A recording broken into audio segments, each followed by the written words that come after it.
रात का सन्नाटा था। हवाओं में जैसे कोई अनकही बेचैनी तैर रही थी। मंदिर के घंटों की धीमी गूंज कमरे के भीतर तक पहुंच रही थी। जब अचानक माँ के तेवरों में वो आग दिखाई दी जो किसी भी माँ के दिल में अपनी बेटी के लिए होती है। उन्होंने एक पल को भी नहीं सोचा और तेज आवाज में कहा, पुरानी सोच लेकर बैठ गए हैं आप। आपको क्या लगता है मंगल ये शादी मजबूरी में कर रही है? अगर आप ये सोच रहे हैं कि आप उस पर कोई एहसान कर रहे हैं, तो आप गलत हैं। मेरी बेटी किसी के भी एहसान की मोहताज नहीं है। वो खुद में पूरी है, मजबूत, आत्मनिर्भर और काबिल। उसे किसी मर्द के सहारे की जरूरत नहीं है। वो अपनी जिंदगी खुद बना सकती है। और सबसे बड़ी बात, उसकी माँ उसके साथ है। वो अकेली नहीं है, समझ गए आप?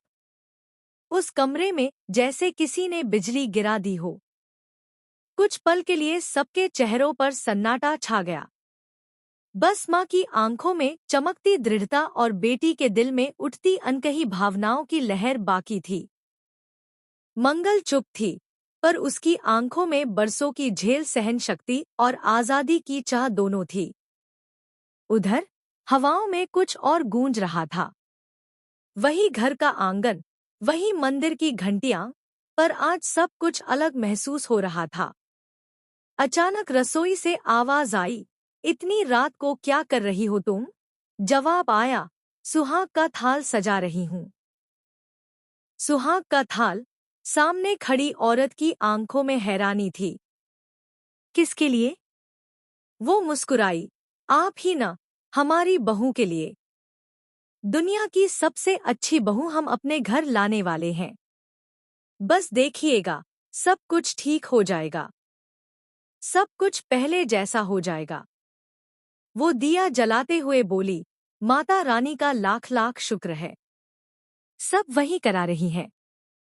देखिए ना, एक तरफ मंगल ने कपिल से रिश्ता तोड़ दिया और वापस घर लौट आई है, तो दूसरी तरफ सौम्या भी आदित्य के जीवन से चली गई है।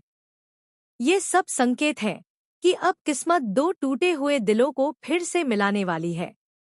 उसकी आंखों में उम्मीद थी, विश्वास था, पर नियति के खेल का सस्पेंस अभी बाकी था। माँ ने धीरे से कहा, मुझे लगता है अब सब ठीक हो जाएगा।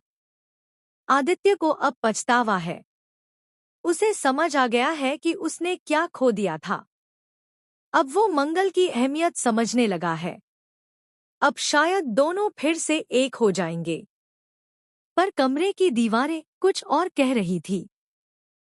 खिड़की के उस पार चांदनी में नहाई हुई मंगल की आंखें नम थी। वो